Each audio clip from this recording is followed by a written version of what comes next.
What is good, you guys? It's your boy Randy Anderson here with the Average Guy Podcast on the Average Guy Studios. And today, man, like usual, guys, we talk about sports. We got our hot topics. We got to get it off your chest. And if you guys have anything, go ahead and put it in the chat. We'll try to get to you. But let's start with the sports first. Like usual, guys, let's talk about the playoffs, man. So let's talk about the game that happened. The Utah Jazz versus the Rockets. What did you guys think about the rookie putting up buckets on James Harden? I'll let my boy. I'll let Lauren go first this time. Man, go ahead, Lauren. Here's the thing, man. Like Donovan Mitchell, is like slow your roll on your reaction before you respond to what I say. Donovan Mitchell is the same thought process that I put Michael Jordan in. And what I mean when I say that is we knew Donovan Mitchell was going to be good. Right. We didn't know he would be this good this quickly. And so I'm not surprised at all. I mean, he's got, a young man's game with an old man's mentality. You know what I'm saying? He knows how to play the game of basketball. And everybody keeps talking about, James Harden is improved defensively, and he has this year, actually. But against your elite athleticism, you can get Harden still. You know what I'm saying? Yeah. Harden is still more of an offensive threat than a defensive threat. I was surprised at the way they handled him in that one game, but it is just one game. Joe Ingles is not going to go 7 for 9 in the next game. Right, yeah. It's not going to happen. What Houston has to do is trust their mid-range game. And that's where Chris Paul is going to come in, because Chris Paul has a mid-range game. And they're going to have to trust that, because Rudy Gobert was a one-man wrecking crew in the middle. He was swatting everybody's stuff. And so they're going to have to involve him more in a pick and roll. Most definitely involve Gobert in the pick and roll, and then trust your mid-range game, because Utah is basically saying, we're not going to let you beat us by shooting threes. Like, we're going to D you up on 3, so you're going to have to get everything inside the paint, because we're not going to allow you to play the 3-2 game like Golden State is so good at. You make twos, we'll make more threes. So they came to play. I'm not surprised. Quinn Snyder is another great coach. Keyword is coach. So not surprised. Now, I will say that I still expect Houston to win this series. I think Houston got a wake-up call and realize it's not just going to be a walk in the park. Okay. All right. Corey, what you got for us, bro? Couldn't have said it better myself. It's a wake-up call. It's that's all it is. Utah got their one game.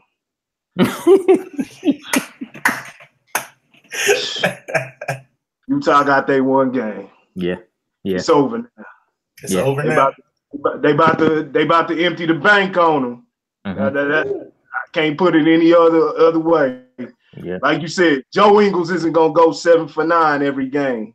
Yeah. They've got the players, they got the personnel to lock that down, key in on that.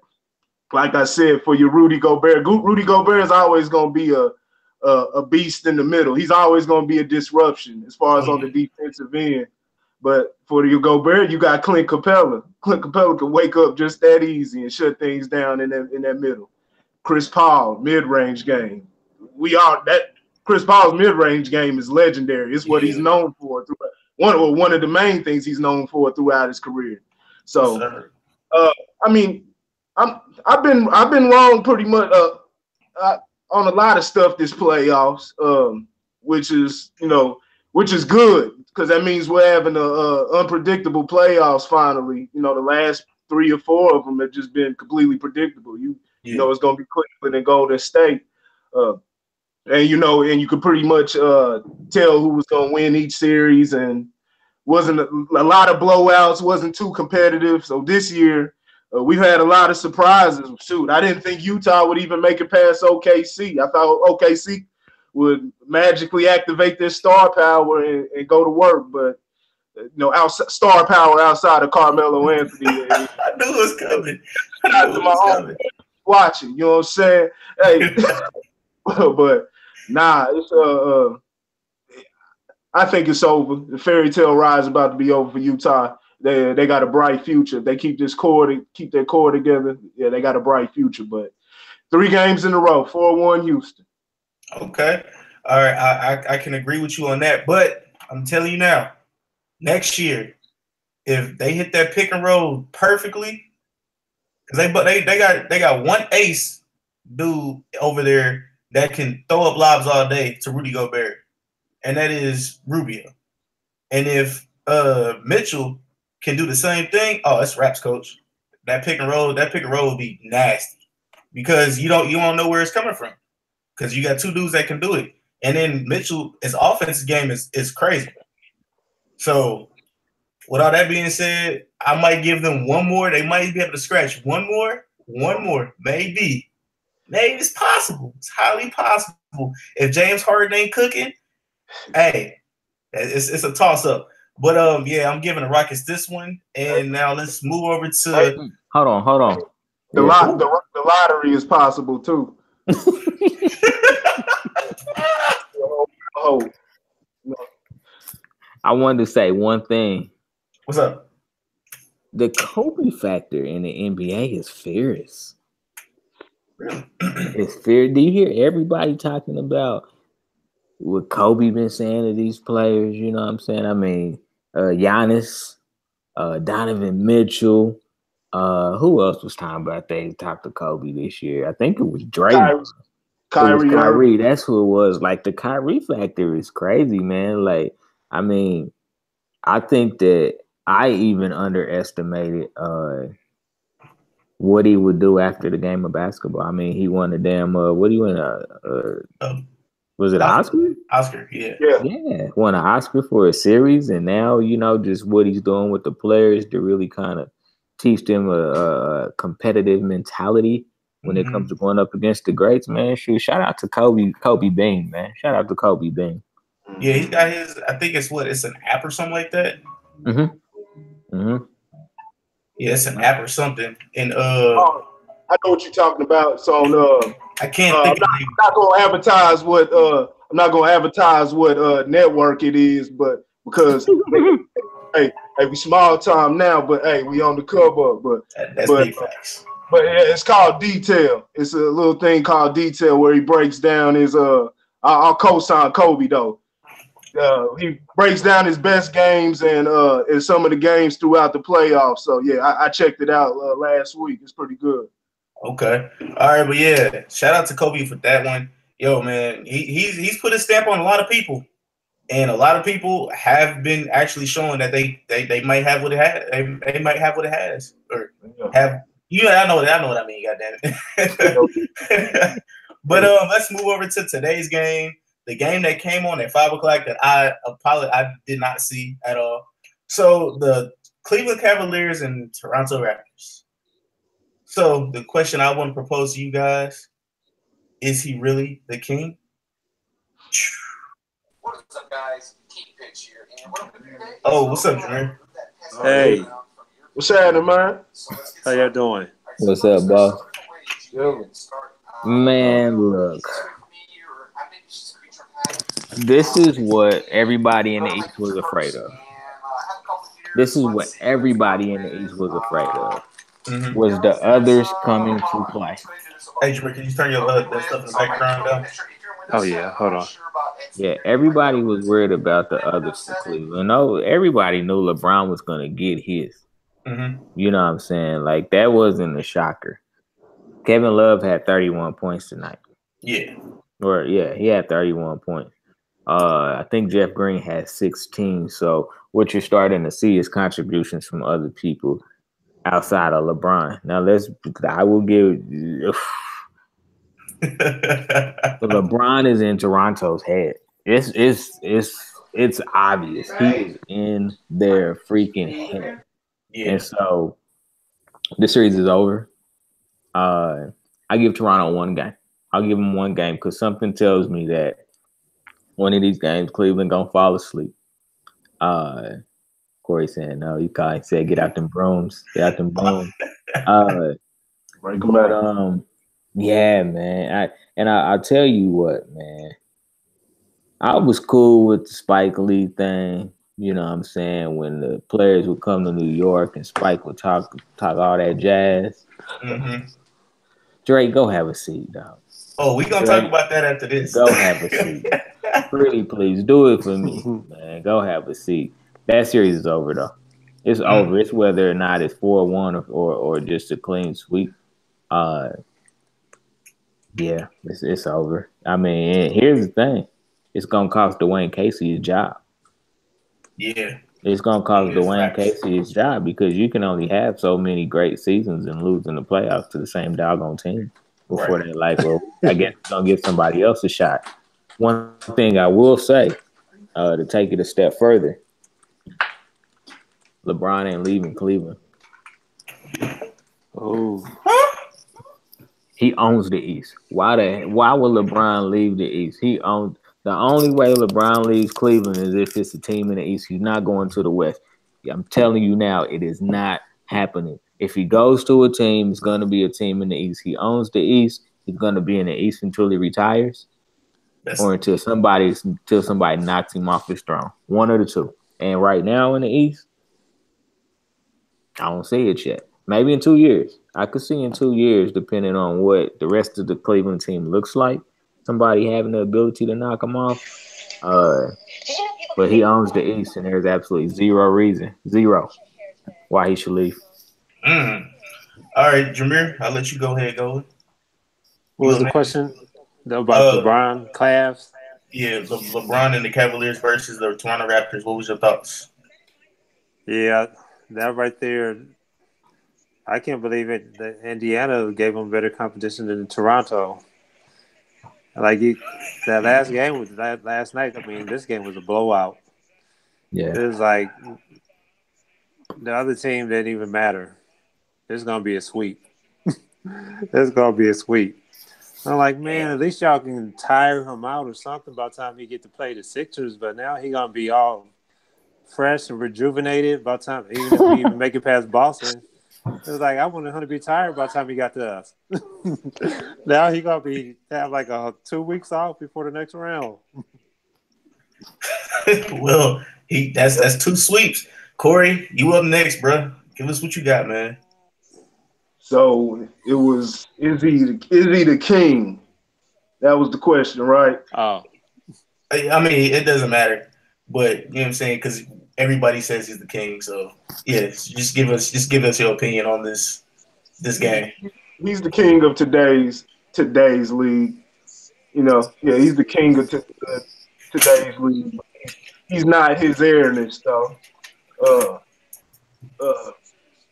Shit, LeBron's balling. I didn't think they would. I thought this would be the series they would go down, but Mm-hmm. I told y'all last show. When they lost game 1, I said Toronto.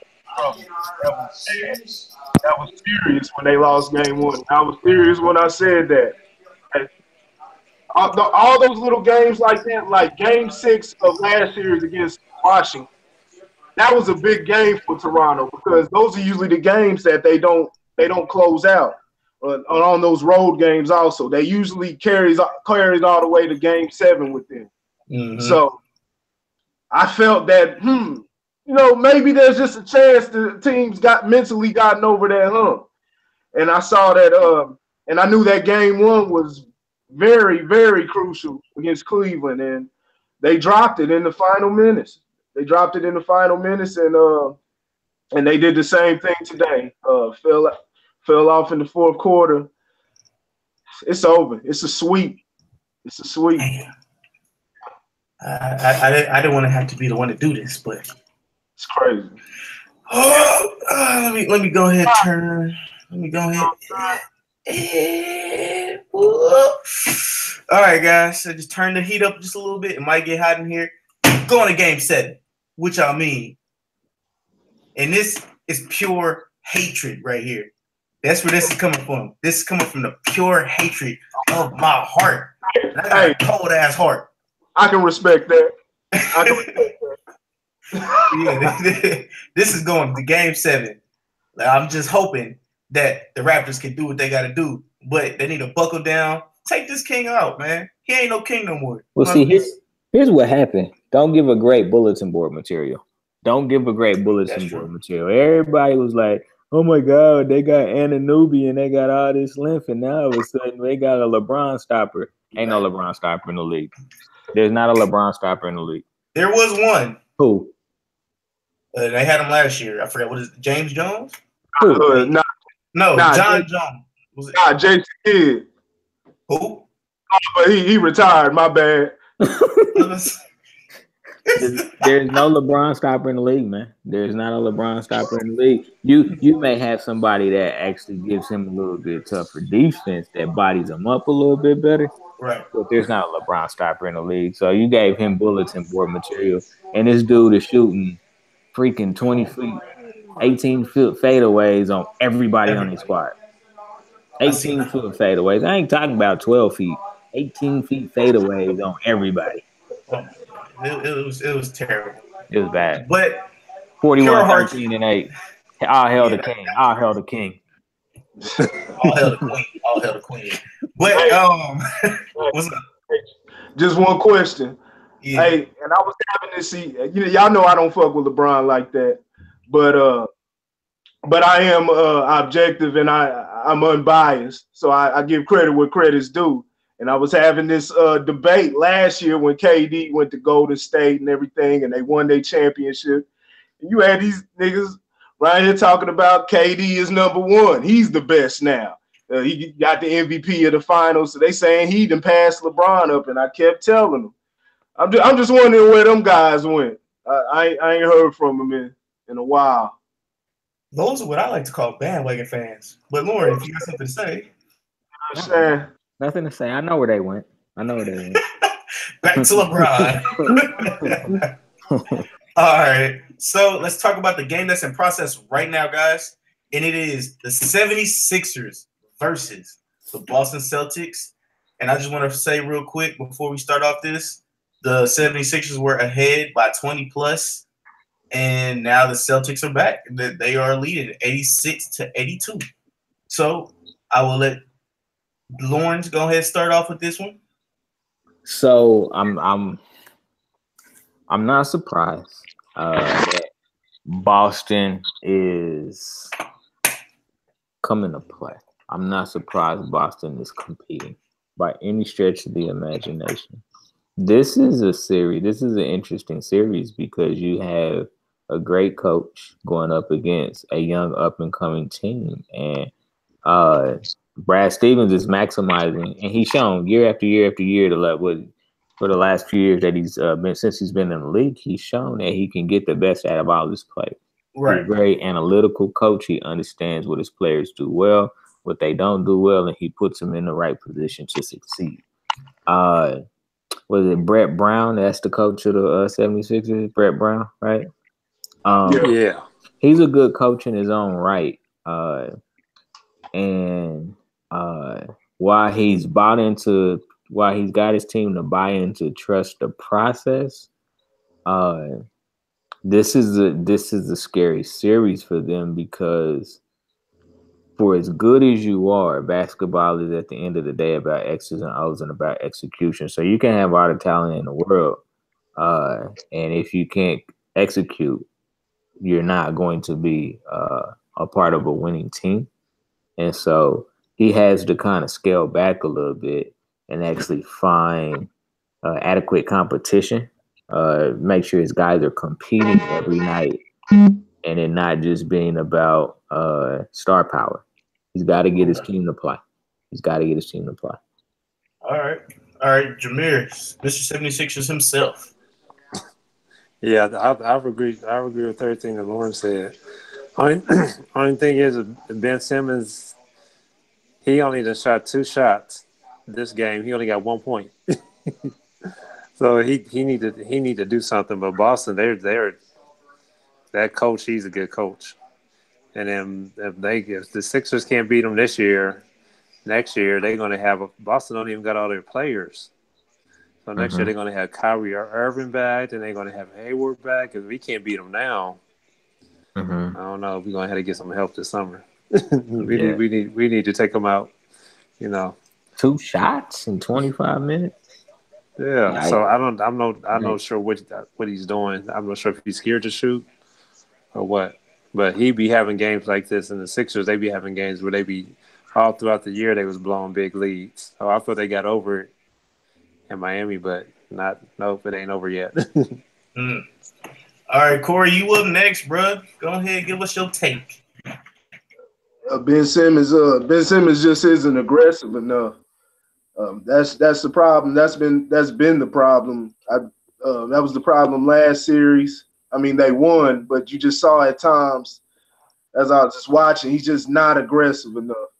He needs to just take it to the basket. He's 7 feet tall.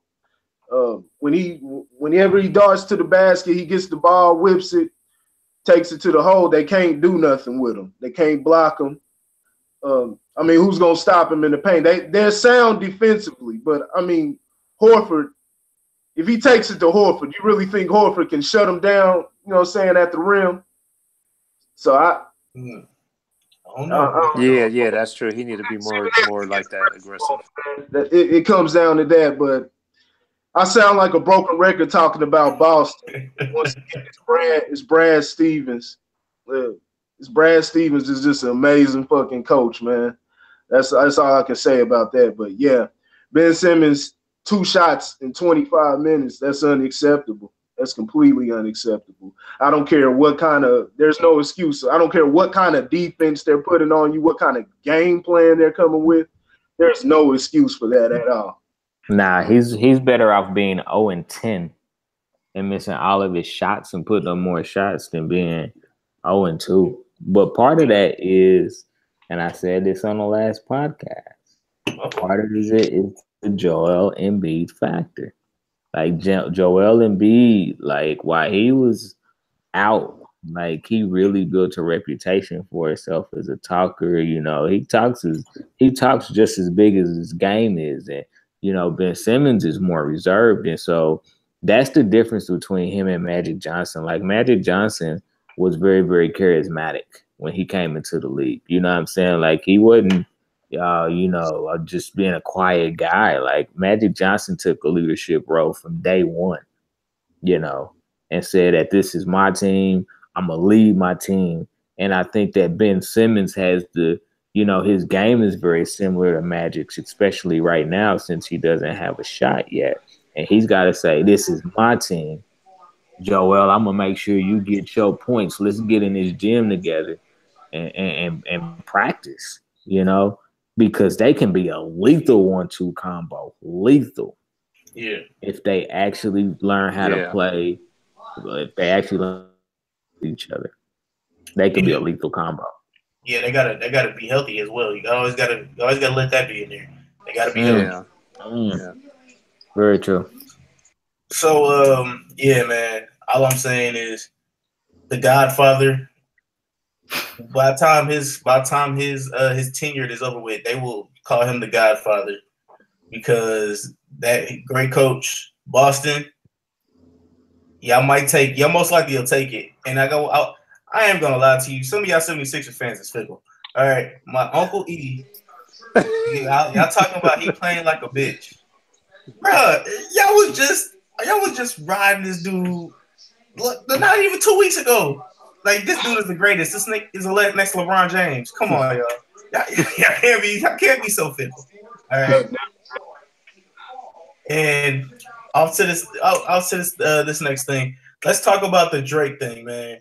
Drake was trying to fight Kendrick Perkins. Okay, they're probably not fight, but looked like he was gonna run up on Kendrick Perkins. I don't know how Kendrick Perkins made it on the Cavaliers bench, but that's neither here nor there right now. So, what is you guys' thoughts on that? On Drake being the 6th guy and running the Toronto Raptors? What did you guys' thoughts on that? That part in life, or the shit in the movies where you got different timelines and different universes. See, this is that alternate universe where Drake signed with Young Money. I called this a long time ago. You know, Drake came out. He was there, you know, saying that he even looks different. He got this swag about him. You know what I'm saying? How he moves and everything.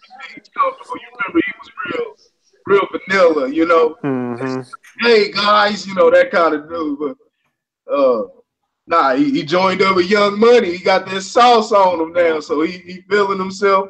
He got that he got them guys on the payroll. So you know, he feel like you can flip up the perk. That's all I can really, you know, that's all I really say. Drake's feeling himself. He should. He's on top of the damn game. He's trying to put Toronto on. I like watching. Lauren, you said you didn't like it. You said that little Spike Lee vibe he gives. I like seeing Drake. I think that makes the Toronto Raptors watch him. See Drake on the side, acting like he's the coach.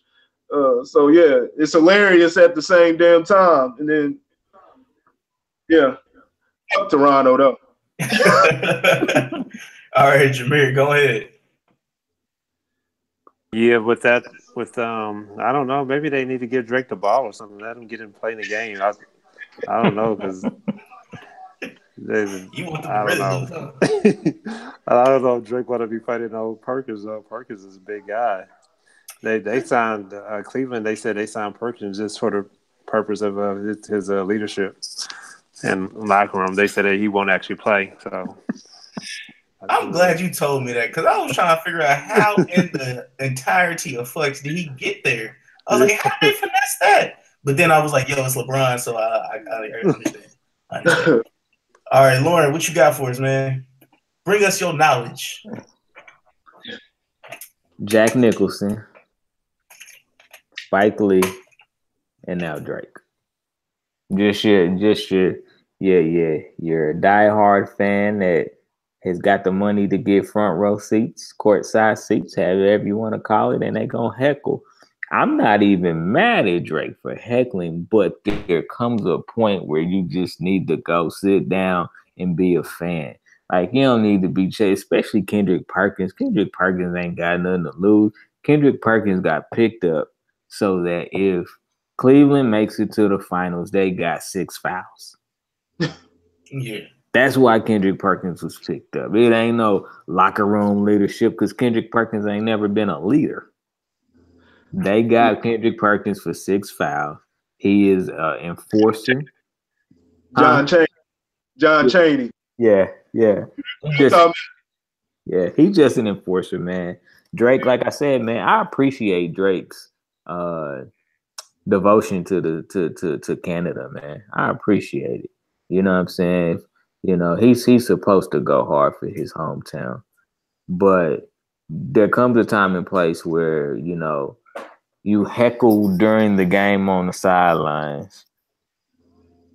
When the team is going back, you know, game's over, y'all lost, and you and your feelings, you know what I'm saying, because y'all should have won, but y'all lost. You know, just call it what it is, because here's the thing. Kendrick Perkins ain't got nothing to lose. You don't want to provoke no pit bull like that. Because I ain't saying Kendrick Perkins will come at him, but I guarantee you Kendrick Perkins would probably get eye to eye with him and say, young man, make me another track and go have a seat, please. Ooh. If he do that, I'll be like, all right, Kendrick, hey, do what you do, pimp. Do what you do. Yeah. OVO, this one ain't for you, brother. My whole thing on it is, it's like Drake, bro. I understand you were an actor. You know what I'm saying? You came in the rap game. You were an actor first. You came in the rap game. You were the good guy. You were the sing to the girl. You know what I'm saying? Serenader. You know what I'm saying? Then you became the trap dude. You know what I'm saying? When you signed the Young Money. You feel me? He had to switch it up with the trap. You know what I'm saying? Then he switched it up with the reggaeton, and then he switched it up with the Jamaican team, and then Drake is to have all his characters playing right now. And now he's back to the hood trap dude. So he's hood trap Drake right now. And I don't know. Trust me, bro. I understand you got all that money, and that's fine. But all I'm saying, it takes one swing and just one person just be like, yo, you know what? I don't care. I don't care if you got all these goons. and you didn't have nobody like right there. If the security guards wasn't right there, and if your goons wasn't right there, bruh, I don't know. I'm not gonna say you wouldn't do nothing. You know what I'm saying? You bulked up and stuff like that. You ain't the small Drake that we used to know. You know what I'm saying? You know what happened last time he was by himself? What happened? Let me know. He got R. Kelly. You know about that? No. Nuh-uh. He got pissed on by T.I.'s homie. Oh. Got pissed on in a movie theater and walked out mad. Damn. Oh man. See, you know what I'm saying? We just want you to stay serenading these young ladies, okay? Over in Canada. You know what I'm saying? You can stay away from the American girls. Did he hit Kendrick with his line? Nuh-uh. I'm like a sprained ankle, boy, ain't nothing to play with. Sad. All right, man. And on that note, let's move over to the hot topics of the week. All right, I know this is a little bit old, but did you guys hear the KOD album, and what did you guys think about it? The good, bad, the ugly. Lauren, I'll let you go first. Yeah. You know, I listened to the album. I thought it was another great album from J. Cole. He definitely has his own way of connecting with his audience and really, you know, kind of talking about just kind of everyday stuff. Mm-hmm. You know, I think that's what kind of makes him is, you know, he talks about everyday stuff. You know, he's not one of those rappers that puts himself above. I wouldn't even say above per se, but he knows how to relate to his audience. I guess is the best way to say it. He knows how to relate to his audience. And you know, a lot of introspective tracks on the album. And so yeah, I mean, I was impressed. You know, I mean, I guess the only thing I will say, and it's really not a knock against him, because, you know, he stays in his lane. You know, maybe get outside the box with, you know, something a little different stylistically, so to say, because this obviously follows kind of his pattern of how he makes albums.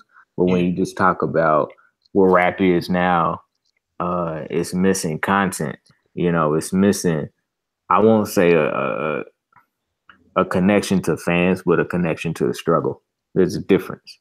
You know, you can connect with fans all day making any type of music, but a connection to the struggle. And that's what endears him to so many people is, you know, he's talking about the struggle. He ain't talking about, you know, the stuff he could talk about, you know, the money, the fame, that type of stuff. You know, he's talking about, you know, his alcoholic mom, you know what I'm saying? And going through that struggle, you know, his own personal battles with different demons, you know, and things like that. And so, yeah, man, I mean, I will never debate. It's really, really challenging to debate when you talk about best artists of our generation, because when you talk about like a Drizzy Drake has made great music. I'm not going to take anything away from him. But for somebody like me, like if you say, you know, if you had to go by a Drake album or a J. Cole album, like I don't even have to think about it. Yeah. Like there's no thought. Is as great as Drake's music is, because he just makes music. He doesn't really care. He just makes music.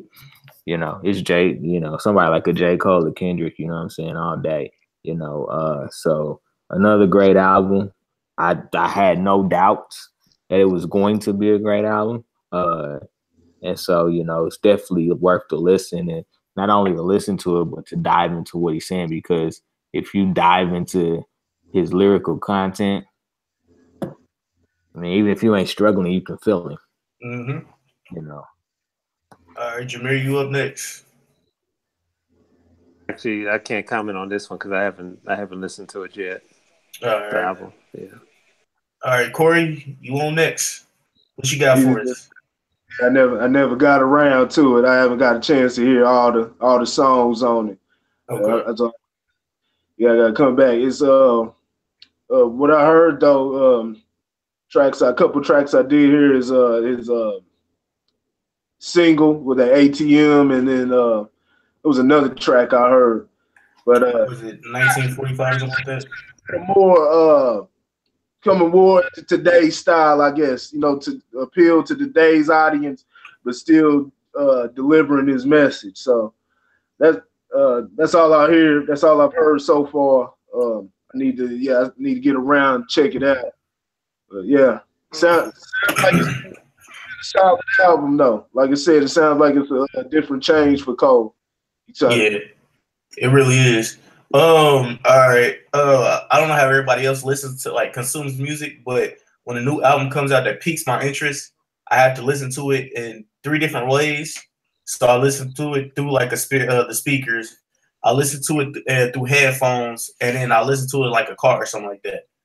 So that's kind of what I did. I listened to it through the speakers, and I've listened to it through just headphones. Well, some cheap headphones and then some actually expensive headphones. And I was very pleased. I was very pleased with the album. The introspective stuff was deep. You know what I'm saying?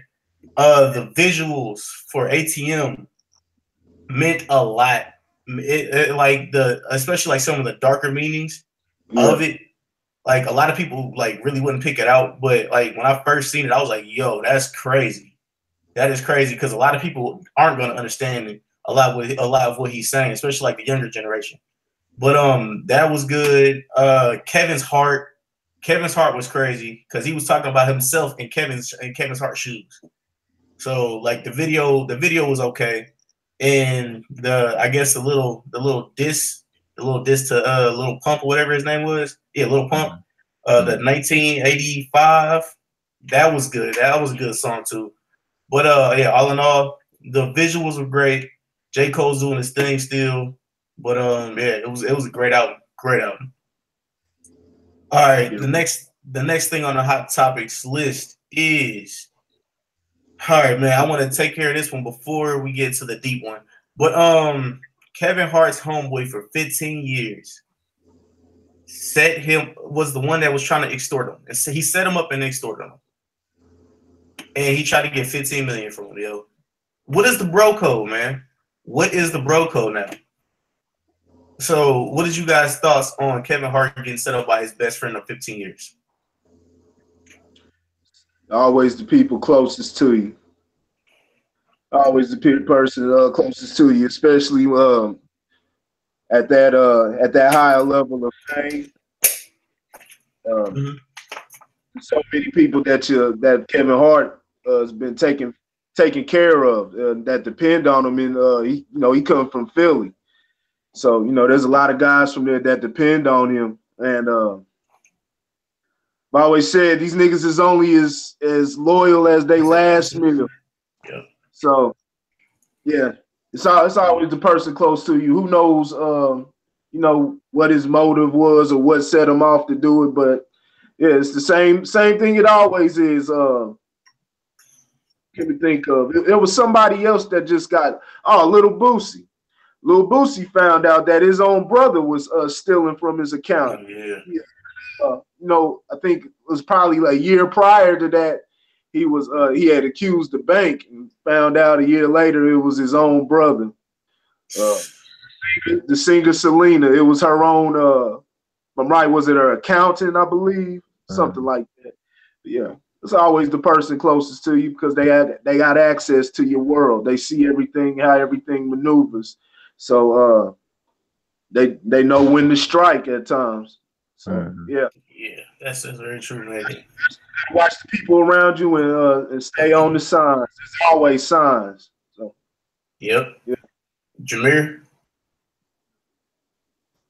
Yeah, that was messed up about that situation. He got him. Well, I mean, not really got it. Dang, you can't trust everybody. Nope. I don't know what to say about that one, but yeah. All right, Lauren, what you got for us, man? What you got for us? I mean, the the optimal word I think I would use would be disappointed. You know, one thing that I do know about just Kevin Hart and his relation to some of the other comics and this, people in general is a lot of people are jealous because they feel like, his meteoric rise to fame has, you know, uh, better words, has been unfair to, I hear a lot of comedians saying, oh, if I had this or I had that, I'm funnier than Kevin Hart, and that's disappointing because in a brotherhood, no matter what the entity is, you can be talking about sports, music, comedy, whatever the entity is, man, that brotherhood has to be strong because outsiders are always going to come in and try to destroy every ounce of what you built. Every ounce of what you built. So, yeah, I agree, with some of the comedians that said, if they had Twitter and different things like that, that they would have as many fans as Kevin Hart, but don't hate on him. Because one thing that I have seen about Kevin Hart that I actually don't agree with, but it's not my problem, is that Kevin Hart has made a lot of sacrifices now that he's kind of reached that pinnacle. I always wonder, with as much work as he does, how the hell does he have time for his kids? Is that the reason that his marriage fell apart and things of that nature? Like, is he sacrificing everything for the fame? But that's not my problem that's not my cross to have to bear. That's for him. Right. And so for him to have people stab him in his back that he thought had his back, I mean, it's disheartening for any individual, and so, to the person that, he thought was his friend, is his ace, what I'm saying, had his back, it's messed up. We all have to learn lessons in life. Trust is always one of those things that's really, really challenging. So you have to figure out ways to be creative to protect yourself, because it's very true. You never know who gonna come after you. You know what I'm saying? For whatever, you know what I'm saying? And, it's not money that's the root of all evil, man. It's the love of money. You know what I'm saying? It's not the attention that's the root of all evil. It's the love and the push to try to get that attention that makes people do things that they would normally do. And so, like they say, man, you got to keep them all close. It ain't just keep your friends close, keep your enemies closer. It's always the ones that are closest to you that hurt you the most. That's a true, and it's not that, relationships aren't reconcilable, because they are, but you always, have to put up barriers and, ways to protect yourself, if you decide to kind of reconcile that relationship. I've kind of been in situations like that where, I've got burned from a money perspective, and, what I always do is look at myself and say, did you pay attention to the fact that, you knew this person was bad with money, you know what I'm saying? Right. And you decided to get in bed with them anyway and try something, So I always take personal accountability for ignoring the obvious, and, you have to make a decision. Is this a person that I still want to, get down with? And if so, in what capacity? Very, very similar to when we look at all these celebrities that are going down for different, acts or whatever the case may be. You can knock Bill Cosby. We'll just use Jell-O pudding as an example. You can knock Bill Cosby, for everything you did, but you cannot knock his impact on the Black community. You can't knock his impact on Bill Cosby made it so that a lot of comedians could be on stage. Everybody forget about Bill Cosby, the comedian, but Bill Cosby was a comedian. You know what I'm saying? Black universities, like, you cannot knock his impact. Yeah, he did some shitty stuff. But his impact is why you have to actually think and use your head, because maybe you utilize his skill set and leave the rest alone. You know what I'm saying? That happens all the time. It's going to continue to perpetuate itself. You know, you can write somebody off all you want, but I mean, let he is without sin cast the first stone. Ooh, he got biblical on y'all. All right, yeah, man. Honestly, I feel the God code, it has changed once again, and it'll always change. Honestly, because shit, I mean, females go through this well. Guy and the girl code. You know what I'm saying? Nothing is sacred. But like it hit me because I've been like you said, I've been burnt before on multiple occasions. You know what I'm saying? I've had ideas taken from me and pitched to a TV station. You know what I'm saying? And without my knowledge, and like I wouldn't have known about it if it wasn't for somebody that I actually messed with up at the TV station. You know what I'm saying? So like I understand that a lot. So I mean, only thing I can say is, bro, I mean, just once somebody shows you their stripes, don't be like, nah, that was just one off. Make sure, you know what I'm saying, you be like, all right, I got you. Now I'm keeping you, you know what I'm saying, a hand's length away. But you know what I'm saying, like if I'm not doing business with you like that, like I can talk to you, I can be cordial to you all day long. You know what I'm saying? But you know what I'm saying, you just gotta be nice at a distance. You know what I'm saying? Keeping that distance. Just smile at them, tell them what's up. But yeah, man, because it's a cold world. Like J. Cole says, it's a cold world out here. And everybody's looking for something that they can take off of you. Because if you not do nothing for them, what are you there for? That's this generation, and that's just how this world works, man. So with that being said, let's move over to the hottest thing that we touched on last week. And we have to touch on again this week. The Kanye West interview, man. The Kanye West interview. The interview with Charlamagne the God, I want to say, first and foremost, was a great interview. It was a great look into his interviewing skills, for one. For two, it was a great study for me, at least. And we're gonna start off with Corey. Go ahead, Corey. Let us know what's up with this interview, man. What you got for us?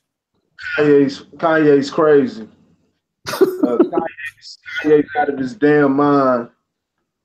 Only thing I agreed with him, even though it was bad timing to say it, like we said last time. Only thing I agreed with him was the fact that slavery was a choice. It wasn't a want. It wasn't something that they wanted, but it was a choice. Like I said, whether a good or a bad choice.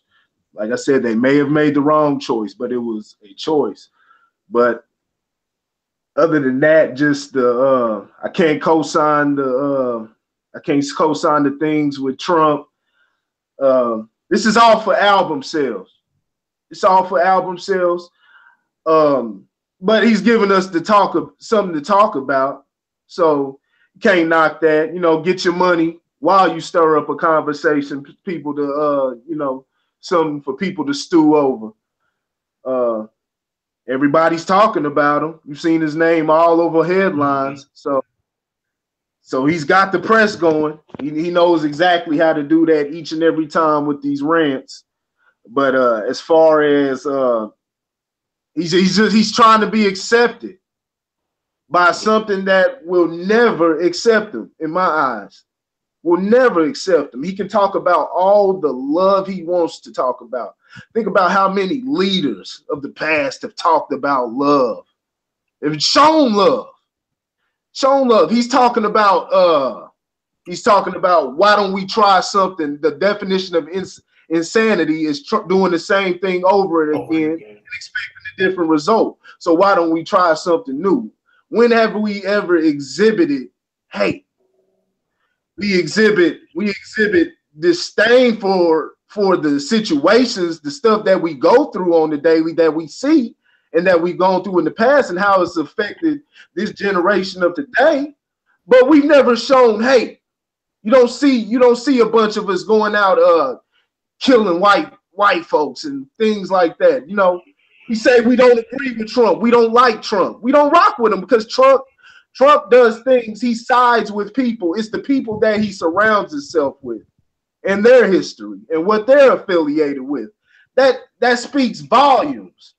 So, you know, trying to talk to these people, Kanye's just gonna end up just like everybody else. You saw him when they had that little co-op, that photo op, and you know, saying what's up to Trump. You know, Trump wasn't. Just take a look at Trump's facial expressions. Usually 9 times out of 10, you know, we're not damn psychic. You know, we don't know what's going on through a person's head, but a person's face, their expressions tells a lot. And y'all know 9 times out of 10, you're right. Everything. Look at Donald Trump's face during that meet.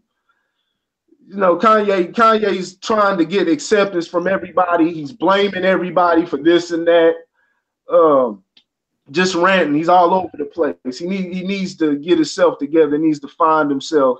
And but let me stop contradicting myself, because like we said, this is for an album. He's got an album coming out at the same time.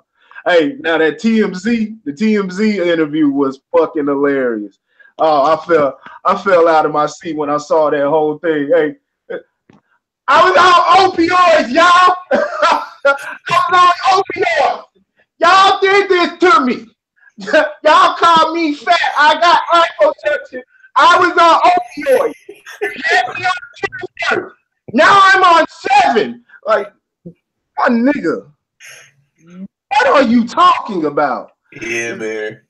No accountability, you know. That's Kanye need to sit his ass down, you know. But whatever, get your money, brother. Get your money, brother.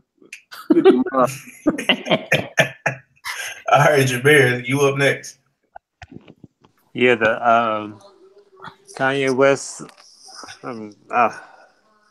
I just thought about, you know, all the people who are back then, all our ancestors, you know. Like, you think they really was choosing that? I mean, I ain't never experienced what they experienced. I just try to put myself in their shoes and like, unless it's, I mean, the only choice could be like, okay, am I going to let this man?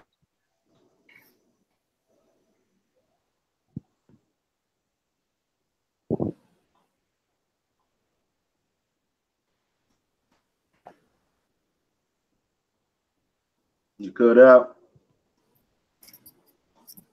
I think Randy must have cut out. Somebody's frozen. Do you hear me? Yeah, I can't hear you. I didn't hear all the other stuff though. I probably should have watched those other ones, but that's the only just heard that one part right there of it. Oh, okay, all right, So, yeah. That's what I had to say about that one. Before you go, I just got one question, because it's all about, this is the one thing where do y'all see death as an option, as an option to anything? Yeah. Honestly, I mean, well, at least for me, are you scared to die? Like, I'm not. I mean, like, that's the question I would ask though. Like, are you scared to die? A lot of people are scared to die. I'm scared to die, you know, but when it comes to fighting I've been in enough situations where it was either fight or die, and I chose to fight. So, you know, but I'm still scared to die. You know, everybody's scared to die. The people, I'm pretty sure a lot of the slaves who died then, who chose to fight and die, they were scared to die. I'm not going to call the ones who didn't fight cowards. They're not cowards, because you're having your life put against you. You don't know who wants to die. So they're not cowards, but they made their choice though. But they didn't want that to happen. But yeah. I mean, they like I said last time, they were mentally taken advantage of. But I'm gonna let Lauren go first, and then, you know what I'm saying, I'll give my outlook. But one more thing, Lauren, before you go. Like the reason why I asked, "Are you afraid to die?" is because people are afraid to die, and that's fine. But once you come to the realization that everybody dies and you're gonna die, you know what I'm saying? What is there to be? Because as a black man, my life is 50-50 every damn day. I could be walking down the street and somebody sees me and like, yo, he's got a gun in his pocket. Cop right there. Boom, I could die. I could get hit. So I mean, I'm living shit on edge every day. And shit's happened to me back when I was a kid. You know what I'm saying? Playing basketball and shit like that. Somebody pulled a gun out on me. Put it at my head. They was like, yo, they was like, you ain't scared? I was like, pull the trigger. Cause I looked at him in his eyes and know he wasn't gonna do it. But stupid shit like that, you know what I'm saying? I'm not dealing with that no more in my life. But that's just something to think about. You know what I'm saying? All right, there you go, Lauren. I gotta hit this from a couple angles. Cause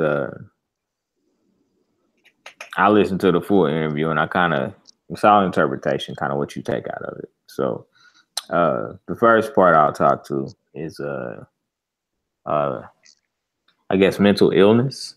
Kind of what that does. One thing I always say is that our bodies are completely made up of chemicals, right? We are a full functional chemical is essentially what we are. And different things cause different triggers. And I've said this a million times over, and I'll say it again. I feel like Kanye never really truly properly dealt with the death of his mother. Okay. Kanye and his mom was tight. All they had was each other. So when you lose somebody that has that much importance in your life and you don't really get the proper healing from that loss, like that just sends you on a journey of that you'll never come back to. So I will say from the mental health standpoint, like Kanye needs some help, and it's not just talking to random people. Like he needs like somebody to talk through the process of his mom. And it was amazing to me, whether it was for shock value or whether it was true, the same thing that killed his mom is what he's going through right now. So like I said, whether it was true or for shock value, you know what I'm saying? His mom, once she hit that Hollywood limelight, was like, man, I got to keep myself super tight. And so she went under the knife, you know what I'm saying? And we know what tragically happened there. So that was just kind of weird to me, you know what I'm saying? And maybe that was him reacting, sometimes, we react in certain ways. And maybe that was him kind of, speaking to his mom in some way. Maybe that was his way. Who knows? He's troubled. And I think that regardless of what he said, the rant he went on, we got to look at celebrities as human beings. You know what I'm saying? They are humans. They react the same way we react as normal people with more limelight, bigger challenges, more pressure, So I'll say that from that standpoint that he needs help. One thing about Kanye is a musical genius, and any type of genius that you are set apart from 99% of everybody else in and outside of your circle. And so Kanye has worked hard enough to afford himself to live a certain lifestyle that's different than the average person. And what happens to anybody is when you have more resources, you get more information, and it does in ways change the way you think. So Kanye's talking about freedom of thought, not being a slave to what everybody else is saying. And I think that's hard for most of us. That's really hard for most of us, nor do we have the resources in front of us to necessarily change the way we think. You know, we like everybody else. And so, you know. But that's from Kanye putting in his work as a musical genius to afford those resources to live a different life and see different things, because he's only talking about what he sees. Like, that's the thing. He's only kind of talking about what he sees and his experiences in life, which are different than everybody else's, you know, because he looks at it from a different point of view because he's a different person, number one. And then number two, you know, he's playing on a different playing field than a lot of us are. So, I mean, you know, so the whole freedom of thought thing, I totally get. And I said it in when I went live for a hot second on Facebook. Don't allow other people to think for you, because the minute that they know that they can do that, you do give them certain opportunities to control you. You know, I guarantee you nobody heard anything else that Kanye said besides slavery was a choice. That's all they heard out of the whole thing. They didn't decide to tune him out, or they turned it off when that statement came out of his mouth. And what was crazy was, in a slight moment of clarity, however slight it was, he realized that that's not what he was intending to say. And so he further explained what he was trying to say. And so, you know, that's what media does. They hit you with the hot button. They give you that one statement. And then, you know, bad journalists will do that all the time. You know what I'm saying? Bad media publicists will do that all the time. They want to find that one statement that they know is going to get everybody worked up, and they ride with it. And the crazy part is celebrities do it too. Like, they'll just say shit just to rile up the conversation. Now, the last topic I'm going to make, or the last statement I'm going to make around this whole topic is, I'm going to go back to what I said earlier, which is, you have 90% followers, 10% leaders. Okay? So put that into the slavery days. Just put it back there. You know what I'm saying? You have these stories about Harriet Tubman. You had these stories about Nat Turner, slaves like that was like, no, I'm sorry. I would rather perish than live this life. Like, this life ain't the life that I want to live. So I'm going to go all out, guns blazing. And if I die, then I die. But at least I stood for something that I believe in, something different. But you don't hear those stories normally. Those are outliers. The other slaves, for whatever reason, whether it was lack of resources, lack of education, or just flat out fear, being afraid to die, was like, I can't do it. I want to fight, but I can't do it. Why? Because they were followers, not leaders. All the people that fought with Nat Turner weren't leaders. They had secret meetings and he was getting people fired up. Harriet Tubman freed some slaves, but some others was too afraid to hit those underground railroads, because if they got caught, they knew what was coming to them. Right. So, you know, again, the statement was a reckless statement, because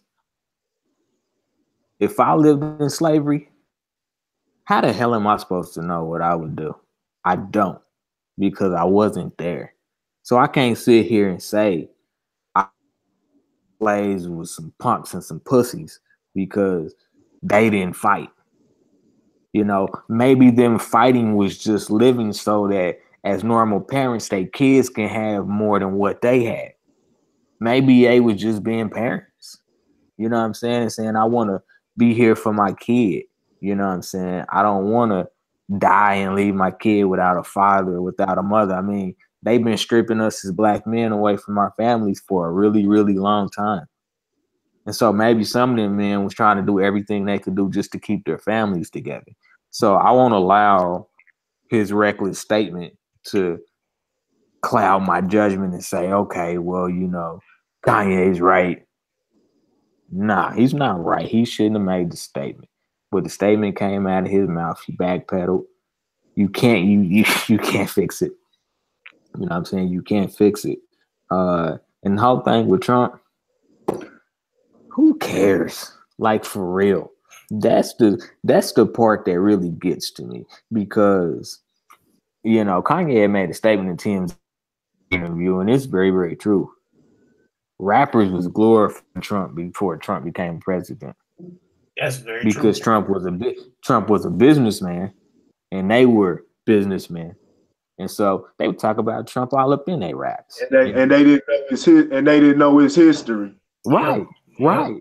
And so again, that goes back to not having standards, not having morals, it just being about, what I'm saying, that flashy statement that's gonna get people's attention. I'll be right back. You know what I'm saying? It's just downright awful, man. You know what I'm saying? Like I said, I truly feel sorry for Kanye, but in the same token, I think that the truth has to really be brought out from a lot of different angles, because when you make a statement like that, of course it's going to start a firestorm, but the other side of that is let's open up the conversation, because you open some dang wounds when you make a statement like that. You open some wounds when you make a statement like that. You know what I'm saying? Because Black people in their own ways are still dealing with the backlash of slavery. You know what I'm saying? Because it's passed down through generations. So that slave mentality is still real. You know what I'm saying? And so, for anybody that has any type of a platform to be reckless and not understand the layers of what slavery has done for Black people in America, you just gotta be really mindful about what you say, and do your research, understand your history before you co-sign to something, because look at all these rappers backpedaling from Trump now. When 5 years ago you could go find a verse in one of their songs where they was talking about trying to get that Trump money, you know what I'm saying, hanging out with the homie at Trump Towers, you know what I'm saying? Like, and now they all backpedaling now, that's why I have respect for people like John Legend, you know what I'm saying, and say I'm gonna do my homework before I utter anything from my tongue to make sure that the words that come out of my mouth are truthful. It's not just, what I'm saying, just some random statement to give me some more YouTube or some more Twitter likes and stuff like that. So, it's a very, very deep conversation that you can't, again, take a statement and think that that's how the whole interview went. Like, listen to a little bit more before you pass judgment.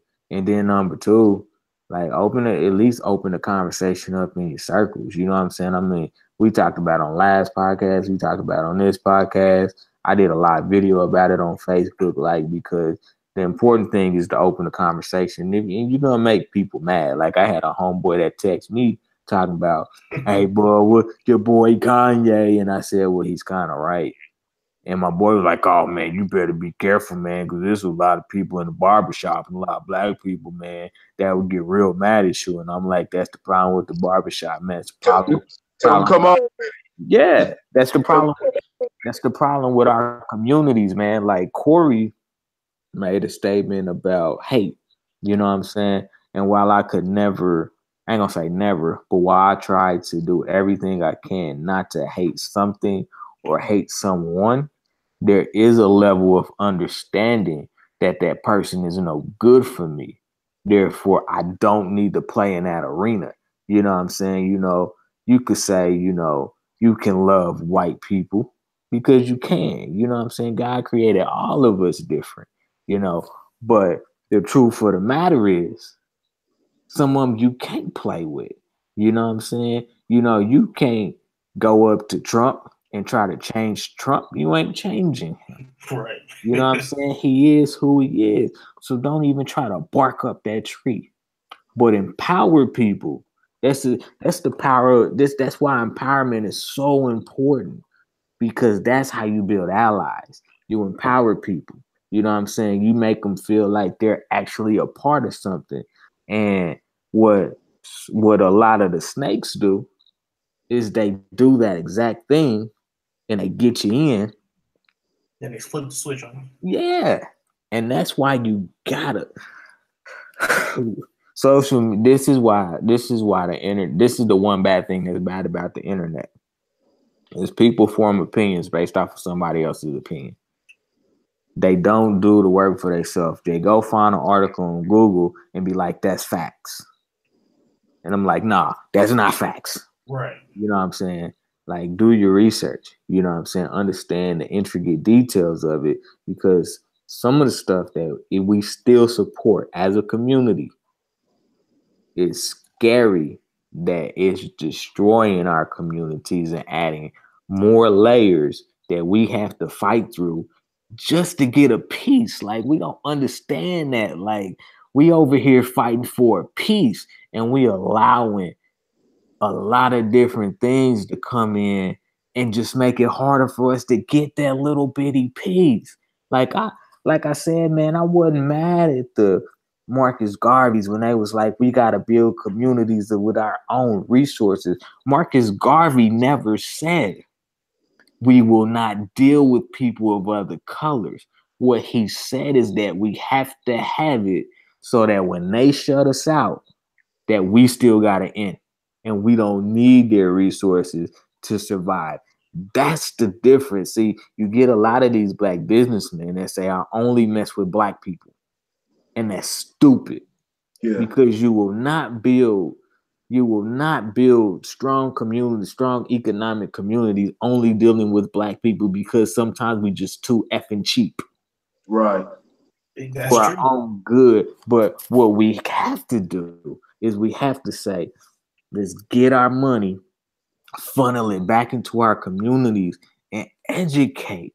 Like, I don't give a damn that any type of corporate entity does not want to finance the education of those that are underpoverished. That don't matter to me. They don't have to. But we have to. We have to begin to understand that our children are important. You know what I'm saying? Our offspring, our neighbors, they're important. And I guarantee you, if you just educate these kids, they will set the world on fire. On fire. Because they have the knowledge and the resources. That's all you got to give them. Knowledge and resources. And if we do those two things, that's when we start creating change and not letting them scare us. Because they'll try to scare us. We're going to come in there and destroy everything. Make it to where they can't destroy it. And the way they can't destroy it is if you put it in people. You put it in people and you can't destroy it. But the minute that you try to make it tangible, where all it is tangible, it's over. It's over. I'm sorry, man. I could go on and on, man. But this is, yeah. Oh no, you good, man. You good.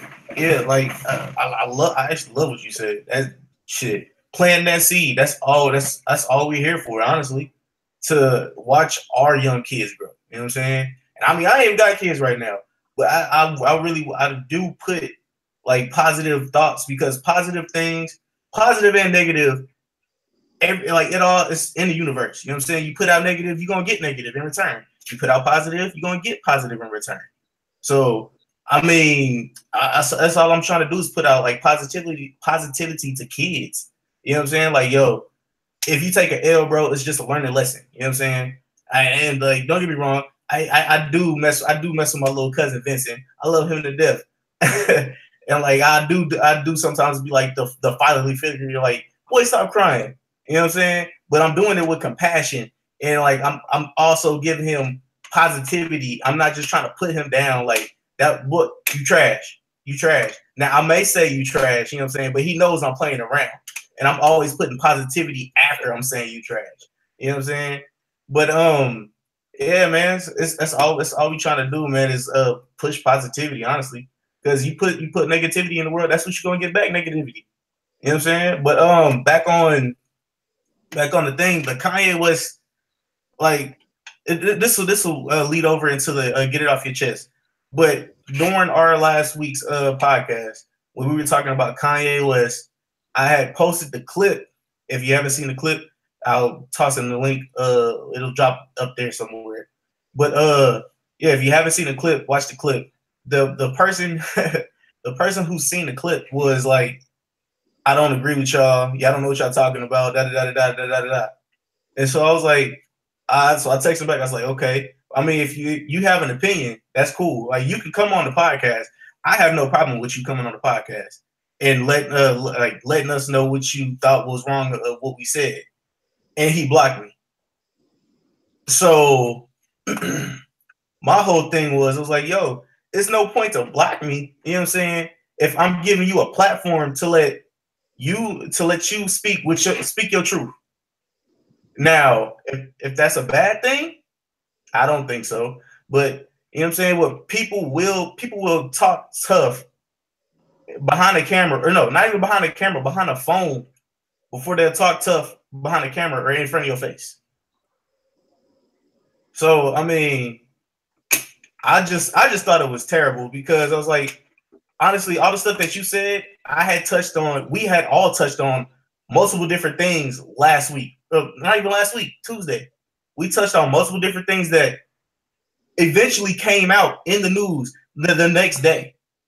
The next day the podcast, the day the podcast came out, the next day, literally everything we were talking about between the social media stuff and how they'll give you that one little snippet, but then after that little snippet, they won't show you the rest of the snippet. Mm-hmm. And people snap on it just like that. We talked about that Tuesday. What happened Wednesday? Oh, that just miraculously came out. So I mean, like, yeah, okay. I'm trying to like calm myself down because I'm getting irritated. But I just understand how people are, and I understand how this generation is. You know what I'm saying? It's all about the click. It's all about the clickbait. Honestly, it's because it's all trolls. You know what I'm saying? And like, ain't nothing wrong with a troll every now and then. It's cool. You know what I'm saying? Make me laugh. It's fine. But be smart when you come at somebody that actually gave you facts. Don't come at me with some BS and say that I don't know what I'm talking about. And I've done research. I've done studies. You know what I'm saying? What have you done? You did a Google search, my nigga. A Google search. A false Google search at that. You don't know what you're talking about. It's immature. It's immature and ignorant. Oh, I think Randy dropped out again. Yeah, it's immature and ignorant of them. And it's one of the things that we noticed when the conversation was being had about the Kanye West slavery, when you were seeing both sides speak. Now, it wasn't everybody, but for a majority of the conversations I saw, it was a lot of people everybody voicing opinions and nobody really willing to share their angle. It was just, right. Oh, you're ignorant. Oh, you're ignorant. I'm cutting you off. I've said what I've said. You know what I'm saying? I ain't got to explain nothing, and stuff like that. And that's a level of immaturity and ignorance, because you want to. There's kids that got to come up and learn. So yeah, that's just immaturity and ignorance. But yeah, you're right, man. You're right.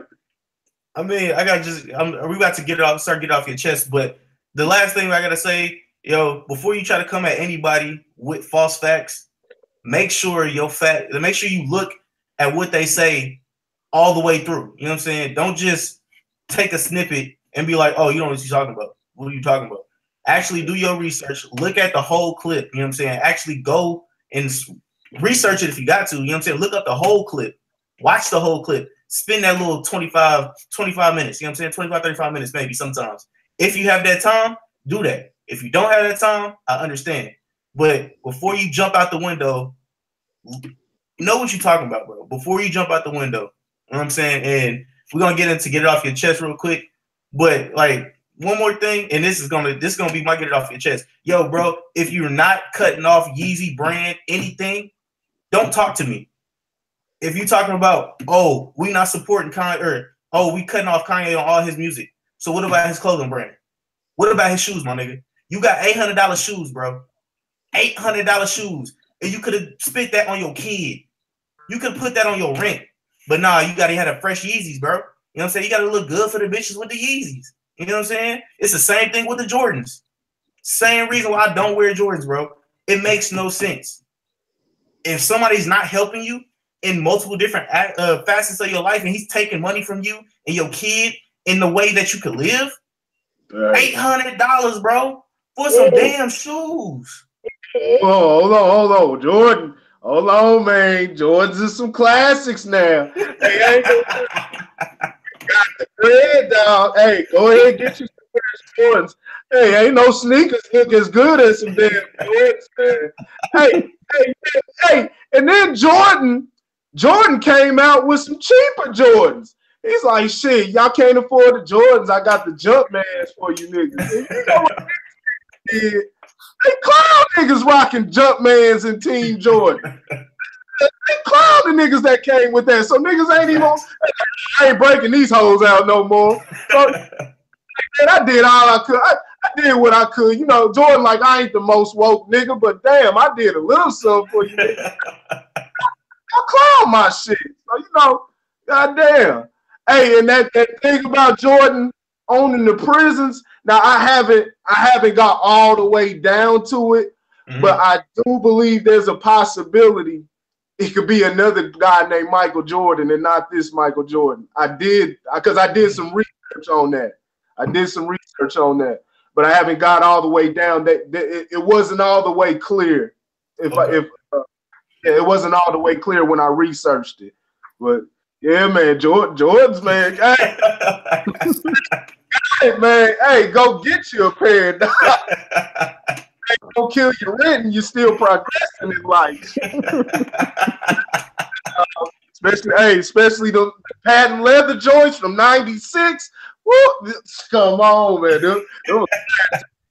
Shit. Yeah. All right, man. Wish I got to get off your chest. Good, bad, or indifferent, man.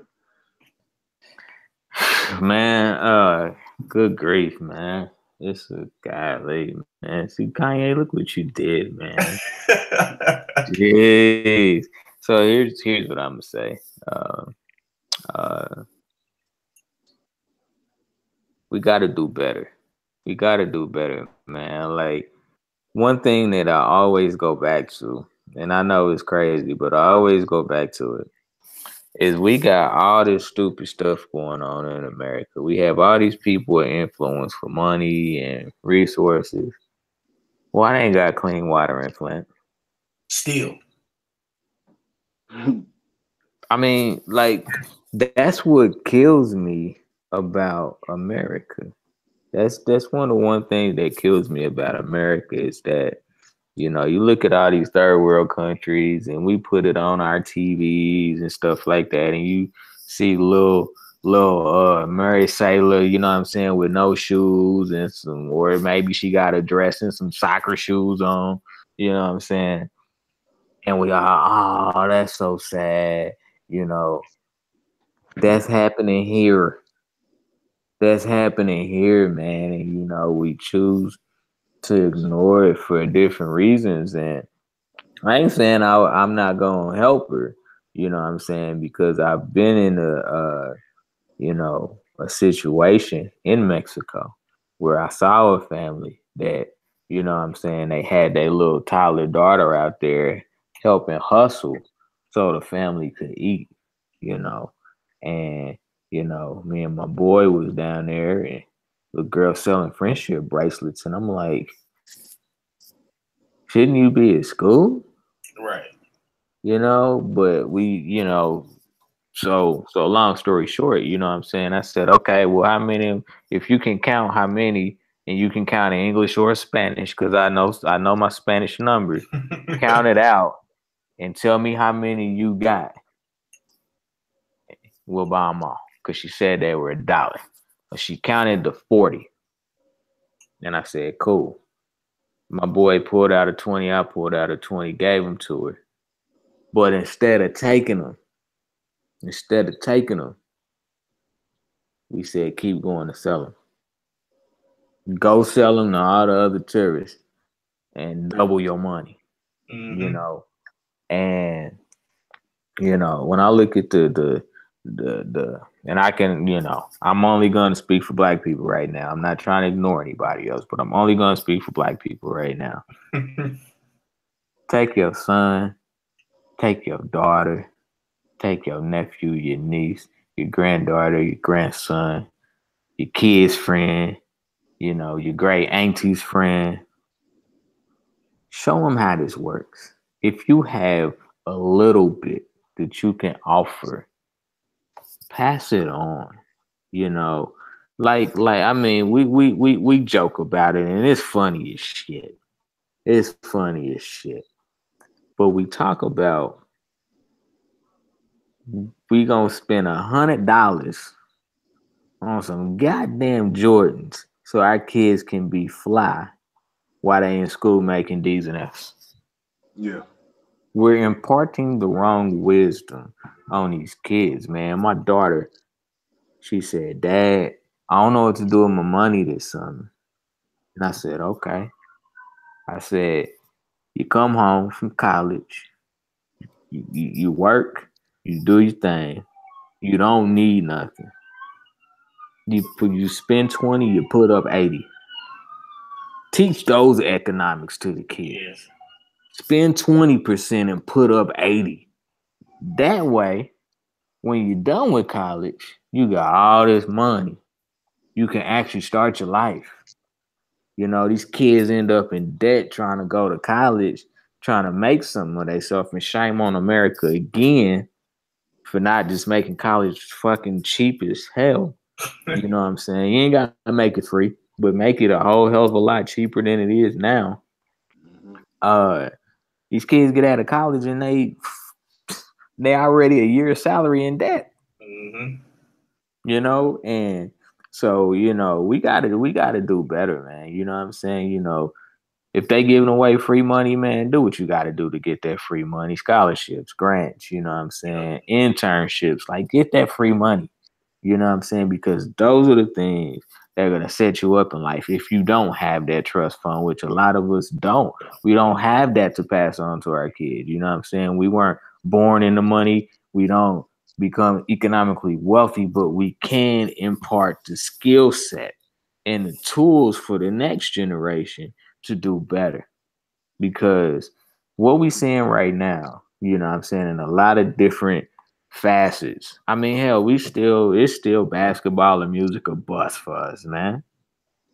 We need to be talking about, you know, figuring out how we fund these kids to go to med school. How we figure out how to get these kids to be lawyers. You know what I'm saying? I mean, you know, there's so much more to offer. And we just refuse to take the extra step to do it because it takes a little bit more work. And look what we keep ending up with. You know what I'm saying? You can't take shit and make a good tasty shit sandwich. It tastes like shit. Right. You know, we keep trying to do that. You know what I'm saying? You know, mama made a dollar out of 15 cents. No, motherfucker, you missed out on a lot of stuff because all she had was 15 cents. Mm-hmm. That's really what the truth is. You know what I'm saying? Yeah, she made it work. But the truth of the matter is there was 85 cents worth of shit that you missed out on. You know what I'm saying? And so we got to do better, man. We got to build up our networks, our economic channels, you know what I'm saying, to be able to be prosperous, number one, and number two, be able to really begin to pass things down through the generations, because that's when we start making history. You know what I'm saying? We have had our history stripped. They took us from Africa, wherever else we was, and they brought us to America, and we had our history stripped. Or they told us stories that weren't even true. You know what I'm saying? And we fell for a hook, line, and sinker. We start making history now. You know what I'm saying? That way, 200 years from now, you know what I'm saying, whatever generation that is, they can speak to the history of some shit that was built. You know what I'm saying? You know, that's how you take, you know, that's how you make a dollar out of 15 cents. You know what I'm saying? When the next generation can take that same dollar and make 50 cents to the point that we get to that goddamn dollar. You know what I'm saying? That's what we got to do. We got to stop accepting ourselves as second fiddle, because as long as we keep doing that, they're going to keep treating us like we second fiddle. Yeah. Like, that's the key. You know what I'm saying? And, you know, We talk a lot about it, and we the spiritual and the biblical side of it. But God damn it, Martin Luther King and Malcolm X did one thing. If they did one thing, they said, I am willing to die for what I believe in. And guess what? They died. Yeah. They died. And we forget about that. And it wasn't about death necessarily literally, but you have to think about it that far. You know what I'm saying? If I physically die, have I imparted enough that everything I fought for won't die with me? And we gotta respect that, you know what I'm saying, and get back to saying, you know what? Yeah, we fixed civil rights, but we still got other rights we gotta fight for. Mm-hmm. You know what I'm saying? To not still be second class citizen. So maybe we ain't fighting the civil rights thing, but we got something else to fight. So somebody's got to pick up that torch, because it is awful to think that in our community, the last true black leaders were Martin Luther King and Malcolm X. Like, for real. Yeah. You know what I'm saying? We ain't had nobody. We had what? Jesse Jackson. Come on. Al Sharpton. Come on. I mean, the closest thing we got to anything diplomatic that had any level of power, seriously, is Ofri. That's it. Like, that's the closest we've gotten. You know what I'm saying? And so, I don't know about y'all, you know what I'm saying? But I have set a goal for myself personally to really begin to try to set up funnels and resources that get our kids and our kids' kids what they need to be successful. Because, you know, I mean, my kids are biracial, but to America, they're black. You know what I'm saying? And I don't want my kids to play ball as adults. If they do, you better use that damn platform for what it's meant, you know. But I'd rather my kids be doctors and lawyers and things of that nature. And if I gotta work my body to the bone to get that so that they can achieve that, then I've done something.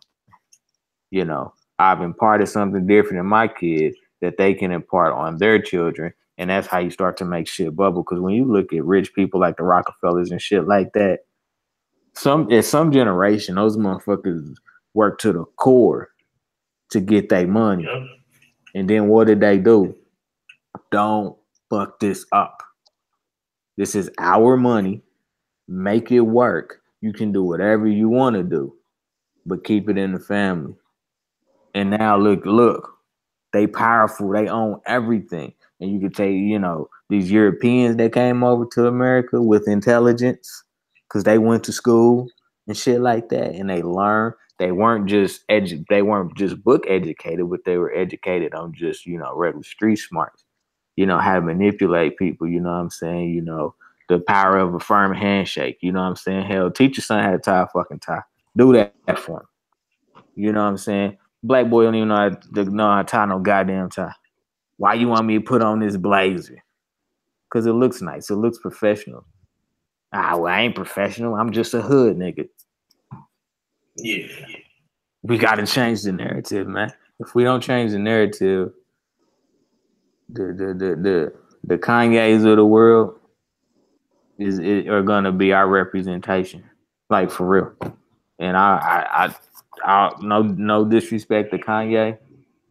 That's not the type of representation that we want. That's facts. Sorry, long ass rant. Get it off my chest, man. Shoot, I got off my chest and my stomach. Well, you good. It's all good. That was good as shit. Powerful. Yeah, All right, powerful. Corey. Yeah, solid. What was I about to say? There are some. I believe there's some leaders out here. There's leaders out here. It's just within since that time we've been fed an illusion. Yeah, we've been fed lies and we've been distracted now. We've got so much distraction now. So the leaders are out here. They're just not being. They're not at the forefront. They're being shut out. The media shutting them out. But yeah, that was powerful. That was powerful as hell, man. man, just stay strong. Just keep everything that he just said, man. Just keep pushing, man, and let's strive for higher. Let's strive for higher. Let's quit perpetuating the same narrative and everything. Just strive for more. We can strive to be perfect. You know, we're not perfect, but aim to be perfect. Just do the best you can. Really don't have much to say past that. Shame on the 76ers. I want to say that. 76ers, and if you want a good story, of a slave revolt, outside of Nat Turner, one that actually survived his revolt and actually won. Look up John Horse. Look up the story of John Horse. That's a very interesting one. But other than that, that's all I got. Horse like the animal? Yeah, Horse. Horse the animal. John Horse. Good. I'm gonna check that out. Yeah, I just typed it in my internet browser. Why he got one of them? Why he got one of them fruit baskets on his head though? They could have did a better picture. Yeah.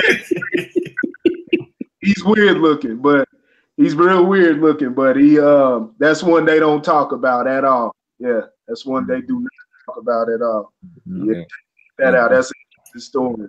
Well, and I can see right here, you know what I'm saying? You know, we talk a lot about how the Europeans came over and cohabitated America while the Native Americans were here, you know, or already here prior to that, and he fought with the Native Americans. You know what I'm saying? Yeah. Hey man, we all got to work together to be something. You know what I'm saying? That lone wolf mentality thing is not gonna work these days. It never worked, honestly. Like if I keep it 100 with you, it never worked. And that's what I used to be on. You know what I'm saying? Because I felt that I couldn't trust people.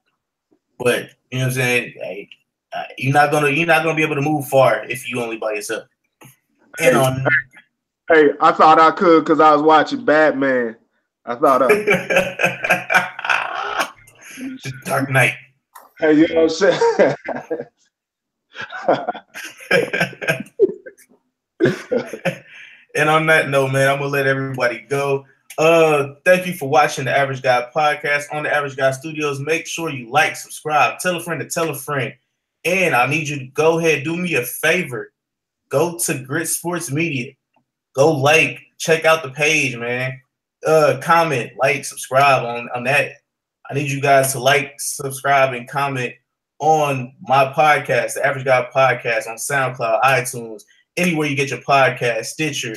And I need you to also, another thing, everything will be in the description below, but I need you to go ahead and, man, just rate and review the podcast, man. Comment on this, like watch, like if you ain't watching it now, watch it later on, you know what I'm saying? I always have snippets out at least the next day or the day before or the day after. You know what I'm saying? So always be on the lookout for those. And man, yeah, just support, show you boys that you actually mess with us. Comment and everything else, man. I want to thank both of my co-hosts today, Lauren and Corey, man. Thank both of y'all. Wakanda forever. And on that note, we out, man. Average Guy Studios, we out.